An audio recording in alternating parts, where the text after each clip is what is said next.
Hello everybody. So today I will talk about calculus. The topic today is about integration. So now I will show you how to answer. About x squared divided by x, you got about x. 1 divided by x, we keep the same.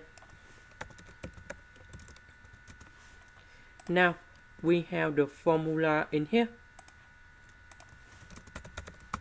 The integration of s to the power of n dx, we have s to the power of n plus 1 over n plus 1, and I will put about c.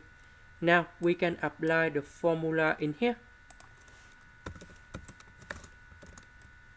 The integration of 1 over s, we have ln of the absolute value of s, and I will put about c, and this is the final answer. This is the end. Thank you for watching.